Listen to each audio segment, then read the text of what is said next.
Hi, I've got something you'll be interested in. Those performance upgrades we discussed after the last race. They're on the car and the data looks promising. Take a look at the details.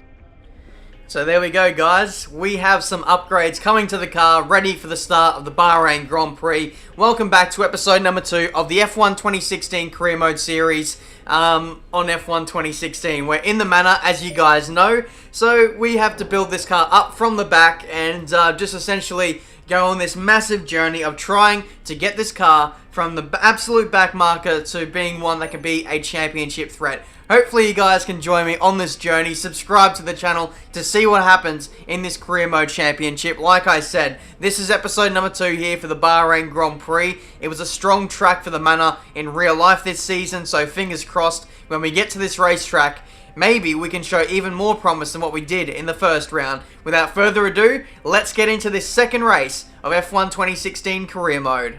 Welcome to the deserts of Bahrain, where the Formula One circus has rolled into town. We're expecting the cars to appear out on track shortly to start today's practice session. Alright, so here we are for Friday practice. Once again, the focus is going to be on these track acclimatization tests, the tyre wear test, and also the qualifying pace.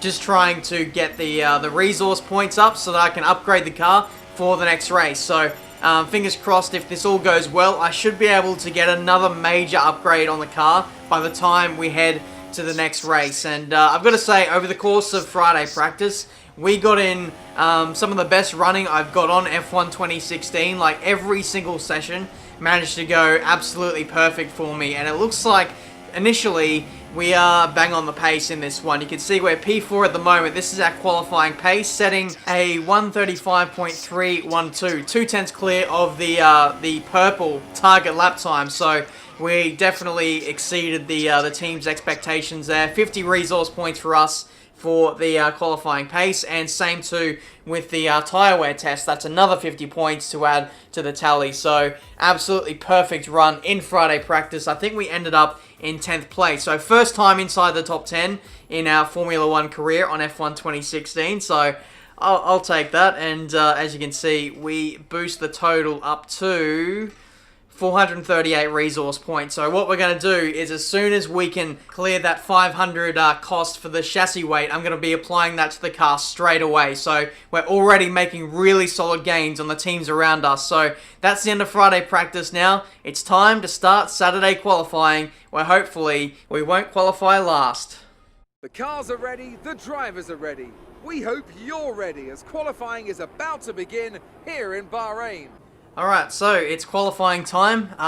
We're going to go straight out on the circuit. There is no setup on the car for this round. Bahrain, in Melbourne, I put a custom setup on. It was Dave Greco's setup, and it was a slight variant to the engineer setup, but for this round in particular, I'm just going straight down the middle for the engineer setup, and I'm also not going to try and make the mistakes that I did in the first qualifying session of this season. I got a little bit complacent, believe it or not, getting complacent in a manner. I never thought that would happen, so I'm just going to make sure I just bang in all the laps that I can in this session and just see where we end up at the end of the session. We're P9 at the moment after everyone has sort of done their banker run. We set another lap on this set of tyres, and that was really good, a 5/10 improvement, and that solidifies us inside the top 10 at the end of the first round of runs there. So very good start to qualifying. Still in P7 at the moment with 9 minutes left to go in the session. We only have 2 sets of super soft tyres to use, so you got to be careful with your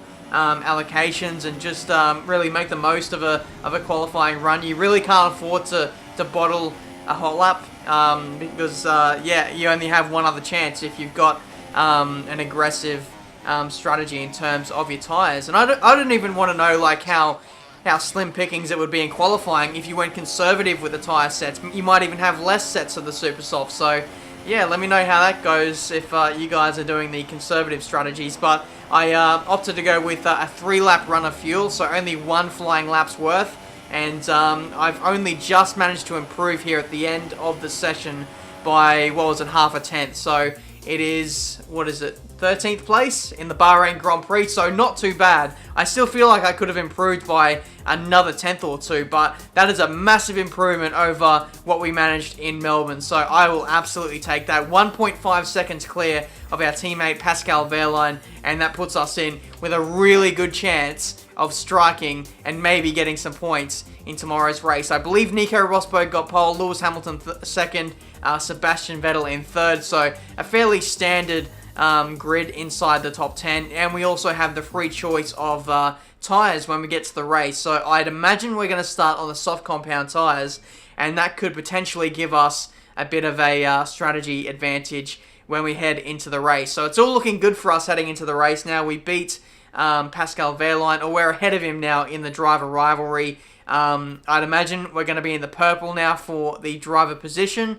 Oh, and also for the resource points, we've got like over 500 now. So what we're going to do is we're going to apply that chassis weight upgrade, and that is going to come into effect for the next race. So that is going to be a massive step up, and that puts us so close to Sauber now. So things are already looking up, and it's only episode number 2 of this career mode series. It's time for the Bahrain Grand Prix. There's something in the Bahrain air tonight, and I'm not just talking about the sand. Our brightest minds have thrust their brightest ideas into the spotlight of the Sakhir circuit this evening as we look ahead once more to a Grand Prix that has thrilled us so consistently in the past. Bahrain has showed us many times in the past, though, Anthony Davidson, that a good strategy will only take you so far. Beyond that, you need good racecraft and you need good consistency. And a little bit of luck too, I'd say. This is one of those circuits where the safety car always seems to come out just at the right time to condense the field together and mix up the cars on different strategies. It's hard on brakes, it's tough on fuel, and the main overtaking opportunity is down into turn 1, where it's easy to outbrake your opponent and potentially have a bit of argy-bargy as well. Okay, watch out at the race start. There will be faster cars trying to get past. See if you can hold them off. I wonder if the marshals will just give us blue flags as soon as the race gets underway. What's that Manor doing so far up the order? But either way, here we are for the race. The race strategy is a 2-stop, going from the softs to the super softs to finish the race. So looks like a good strategy, considering the medium tyre isn't really involved in this race. So that's good to see. I never really prefer the medium tyre anyway, so I try and go as soft as I can on the compounds. And yeah, we'll see what happens to us at the end of the race. We can see Fernando Alonso and Jenson Button immediately in front and behind us on the medium tyres. So there's definitely a big mix-up in the way that the AI are going to do their strategy, and that ultimately makes the race really good because there's so many people doing so many different things. But now it's time to start this race. 5 red lights for the Bahrain Grand Prix, and away we go for round number 2. Raikkonen and Alonso make that Carlos Sainz 2. Terrible starts. It must have just been an absolutely brilliant one from us. Heading into turn 1, Sainz dive bombs Massa, kind of runs into the side of him. I'm going to try and make the most of this. Round the outside of Massa. That's P9 for us, so that's, what, 4 positions already in the space of just 1 corner, 2 corners. Up the inside of Verstappen now, and that's 8th place. So very, very good start here in this Bahrain Grand Prix. We seem to have lightning starts, and the AI really get tangled up with each other, really get bad exits, and it just promotes really good racing for us. The end of the first lap now. We are on the back of Carlos Sainz, and we're going to use our Mercedes-powered engine to good effect here, using the slipstream of Vettel, who now overtakes Kvyat as well. This is going to be a double slipstream. Heading into turn 1, let's see if we can get Kvyat as well.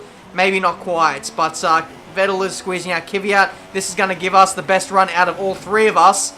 And there we go. We saw past Vettel. Can we get Kvyat as well into turn 4? I'm going to give it a go. We are close enough, and we make the move stick. P5. Can you believe it? We're in the top 5 now in this Bahrain Grand Prix. We've just made the most of the AI battling so much. And now at the end of the second lap, heading on to lap 3, the gaps are now starting to emerge, and Vettel now finds his rhythm, and he's going to go up the inside into turn 1. I basically let him go there. What I want to do here is tag onto the back of Vettel and kind of save fuel at the same time with the help of DRS and Slipstream in order to kind of drag me forward in this race, kind of drag me away from the edge of the top 10 runners, and hopefully we can do that. I'm in lean revs at the moment, almost lifting and coasting so that I don't challenge Vettel and just try and maintain the gap to him so I can stay in the slipstream. So it's a really good strategy at the moment when you're in a slower car, using the slipstream of faster cars to pull you along in the race and save fuel at the same time. It's a master strategy,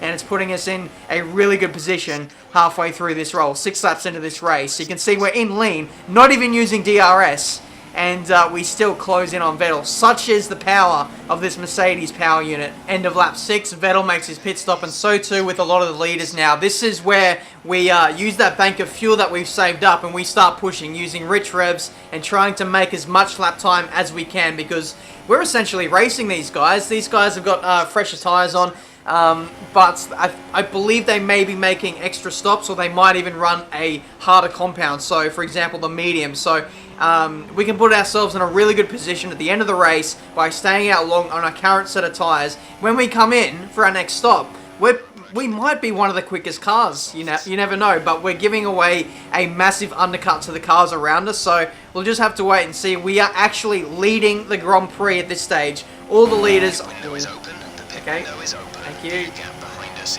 is 2.9 seconds. Oopsie, I really need to keep an eye on where I chuck in random game sounds of the engineer talking really loudly. But now we're into the pits. We led the Grand Prix for about 3-4 laps there. It was really good to see that we actually led the race in a manner. I can't even believe we're still in the points, but either way, we're coming in for our stop now, going on to another set of super soft tyres. And like I said, guys, all the people around us are going to have a massive undercut on us. 5, maybe 6 laps, and we've been jumped by a Force India. That's a terrible pit stop, by the way. 4.1 seconds. What is going on, Manor? The race was going so well up until that point, so that's a little bit frustrating there. But the good thing is now we've got a kind of a tyre set advantage at the moment. We've got really fresh tyres. Perez going really slowly. A lot of the people around us now are on medium tyres, and we're on fresher, soft tyres. So we don't have the track position at the moment, but hopefully as the laps press on here, we should be able to get a few of those positions back, leading towards the second half of this race. Now in the slipstream of Hulkenberg, let's go up the inside of him.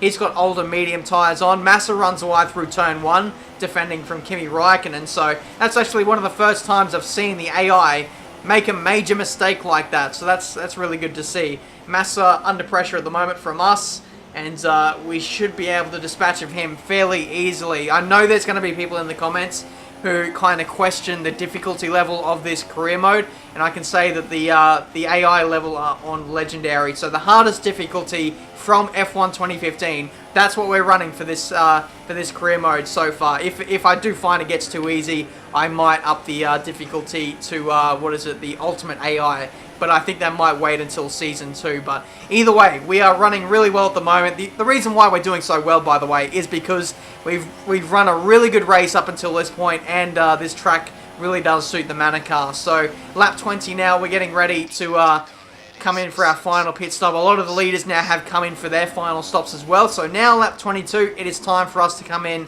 for ours. That middle part of the race didn't have too much action after we cleared the Force Indias and Felipe Massa. It was really just trying to, get in the best laps possible, trying to save the tyres, and just try and set myself up for this second half of the race now, where we're going to put on these super soft tyres and be essentially faster than everyone around us, hopefully, on this softer set of compounds. So 5 laps left to go now. A lot of the other runners around me are now making their stops as well. Bottas must be on the same strategy as what I am, so he's going to be one to watch now, as Pascal Wehrlein is in the pits with us as well. So 5 laps left to go in this Grand Prix, and we are running in 10th place at the moment. Can we hold on to a points-paying position? I am not too sure. With the fast-flying Bottas right behind us, he's definitely going to be one to watch. Massa in front of us on medium tyres. We should be able to pass him once again. He got in front of us because he made the undercut work for him, but I don't imagine he's going to have any pace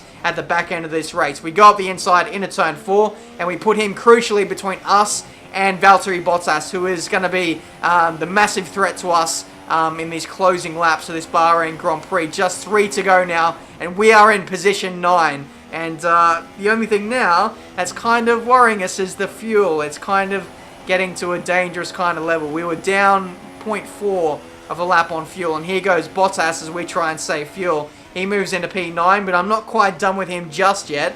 I'm going to try and hold around the outside through turn 4. Yes, we do just manage to do that. And we hold on to P9 for now. Bottas is just everywhere. He's left, right, he's up the inside, trying to hang around the outside in some places. But we hold firm for the moment as we head on to the penultimate lap. Perez gets in front of Bottas as well, so hopefully those two guys can battle. But looks like those guys are really flying here into turn 1. They both got my inside. I have to leave space for one of them. I don't even know who it is that's up my inside, but that's absolutely mental. They were flying in the slipstream, and now it is the final lap.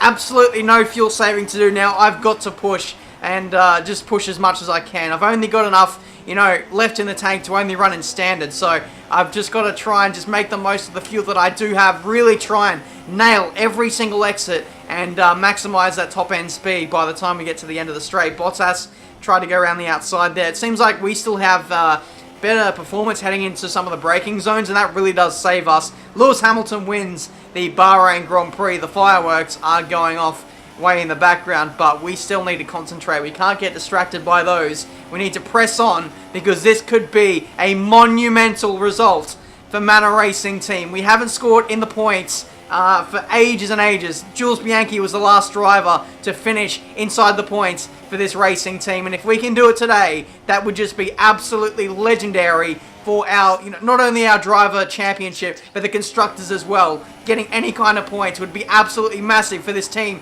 Here goes Bottas. He takes 1 point off of us, moves inside 9th place. And no, he can't hold on to it. We try and go around the outside, lose the back end like crazy. It's going to be close up to the line, but I think we are going to do it. We're going to score points in the Manor. Good job, you did really well. Super driving.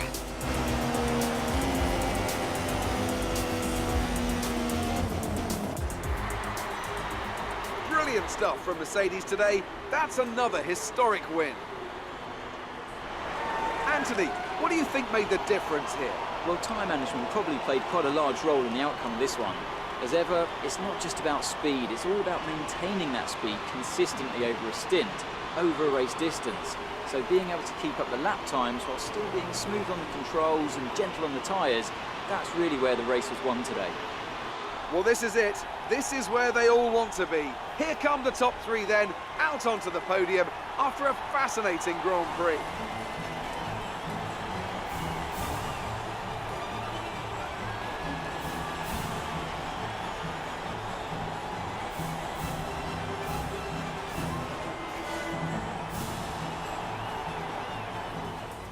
I can't believe it. I honestly can't believe that result. In our second race in the Manor Mercedes, we have only just gone and snagged 2 points for the constructors' standings. What an unbelievable race that was. I drove the wheels off this car in order to get that car where it was at the end of the race. It was looking really good. We led for a few laps in the middle part of the race, and like the guys around us weren't really catching us and overtaking us for the lead, so I was like, hang on, are we on for a top 5 or something like that? But the pace really started to drop off as the gaps really started to emerge. But either way, we just managed to hang on with 2 points against our name for this Drivers' Championship. I can't believe that result. I'm just so hyped. Guys, if you enjoyed that episode, it'll really mean a lot to me if you could leave a like on this video, subscribe to the channel if you're new, to just witness this journey of trying to bring the Manor from the absolute back marker towards the front of the field. In the driver's standings, we currently sit in 11th place, and if you would have said we'd be in 11th place at one stage, no, I would not believe you. I don't think we'll get inside the top 10, and also I don't think points finishes will be a regular thing. I really just feel like Bahrain was just a really strong circuit for our car. So we really had to strike and make the most of that while we could. We sit 7th place in the constructors' standings, and that is really, really awesome to see. But you never know, with the occurrence of upgrades happening on the car every round, if we continue to improve the car, then maybe, just maybe, we'll start to topple over some of the you know, lower down teams in the performance index, and we'll just be naturally faster than, say, Renault and Sauber, and maybe we will start to challenge for points regularly by the end of the season or something like that. So, yeah, it's just looking really good at the moment. We've got a weight reduction upgrade coming for the next race, but after this, I'm not too sure what to do in the way of you know, upgrades for the car. So, as always, let me know down in the comments what I should upgrade next on the car. We need to prioritize the best upgrades that are going to give us performance right away. That's what we need at the moment. So, we've just got to make this car as quick as we can and just, you know, make the most of the opportunities that we do get, like we have in this episode. And you never know, we might just, you know, fast forward that improvement if we continue to get really good results. So that's been this episode for today, guys. Round number 2 of this F1 2016 Career Mode Championship. This Career Mode, it's not going to be a sprint. It's going to be a marathon. I've got to keep looking towards the long-term goal of trying to win that World Drivers' Championship. It's going to take a damn long time, but I'm ready to embrace the grind. Thank you guys so much for watching. Subscribe to the channel if you're new to see plenty more F1 2016 videos. I'm going to try and have a career mode video going out every day, maybe even 2 a day, but that is going to be a massive, massive stretch. But if you guys show support on this series, then for sure I'm going to try and get out as many episodes as I can. Thank you for watching. Until my next video, guys, I'll see you next time.